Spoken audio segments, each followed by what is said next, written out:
1857 का जो स्वातंत्र समर हुआ था, उस स्वातंत्र समर में अनेकों ज्ञात अज्ञात क्रांतिवीरों ने अपना बलिदान दिया, जान न्यौछावर करके उन्होंने डटकर अंग्रेजों से मुकाबला किया था। हमें उनके बारे में पूरी तरह इतिहास मालूम नहीं है। हम समझते हैं कि खाली चले जाओ अंग्रेजों चले जाओ करके अंग्रेज भाग गए, ऐसा नहीं है। केवल अहिंसा से हमें स्वतंत्रता मिली नहीं है। बहुत सारे लोगों ने इस यज्ञ कुंड में अपने प्राणों की आहुति दे दी है। 1857 में उत्तर हिंदुस्तान का नेतृत्व किया था तात्या टोपे और नाना साहेब पेशवे ने, लेकिन दक्षिण हिंदुस्तान का नेतृत्व जिन्होंने किया वो थे रंगो बापूजी गुप्ते, जो हमारे सातारा के थे।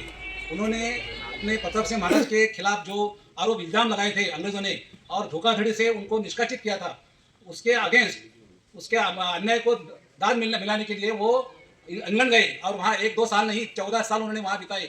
बहुत ही प्रतिकूल परिस्थिति में उन्होंने अपने 14 साल जीवन के वहाँ दिए थे, लेकिन तब तक महाराज का यहाँ निधन हो गया था। आखिर निराश होकर वो वापस आ गए और उन्होंने अहिंसक या संघर्षशील मार्ग का त्याग किया और उन्होंने ठान ली कि बस अंग्रेजों से लड़ना है तो कलम से नहीं तलवार से लड़ेंगे।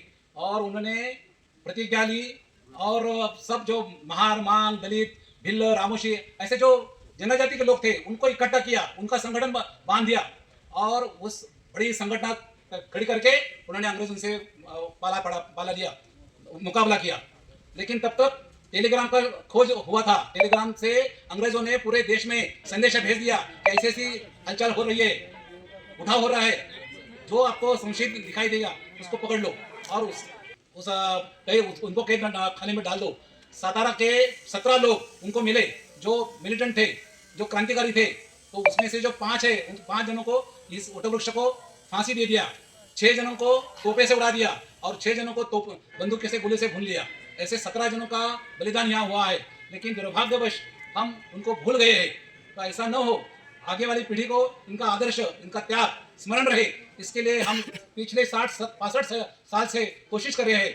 अब अपनी सरकार ने उसकी सुन ली है, हमारी सुन ली है और एक बड़ा भव्य स्मारक यहाँ होने वाला है। 1-2 साल में आपको दिखाई देगा।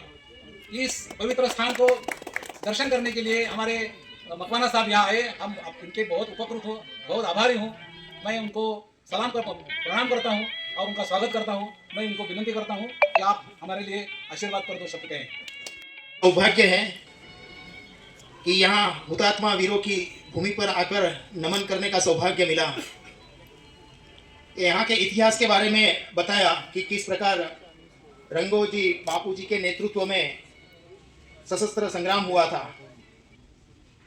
ऐसा एक नैरेटिव खड़ा करने का प्रयास हमारे देश में हुआ है कि कुछ ही लोगों ने इस देश की मुक्ति के लिए आंदोलन किया था, मगर जब हम इस प्रकार की भूमि पर जाते हैं, इतिहास की खोज करते हैं, तब ध्यान में आता है कि 1000 साल से जो हमारी भारत माता अंग्रेजों की दास्ता में कैद थी, उसे मुक्त करने के लिए अनेक वीरों ने अपने प्राणों की आहुति दी है।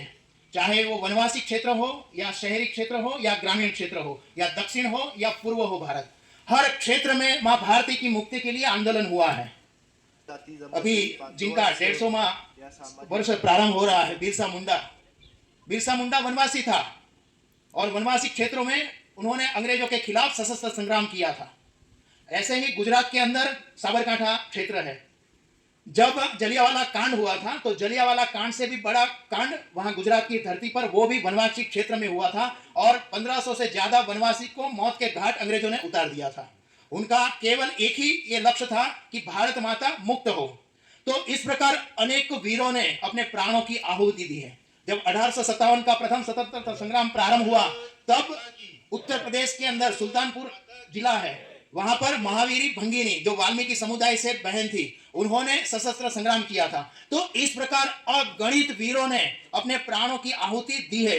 मुझे ऐसा लगता है कि जितनी मात्रा में ऐसे संग्राम की इंफॉर्मेशन, माहिती लोगों के बीच जाएगी, तब लोगों के पता चलेगा कि केवल अहिंसक आंदोलन से ये भारत माता मुक्त नहीं हुई है। अनेक वीरों ने अपना बलिदान दिया है।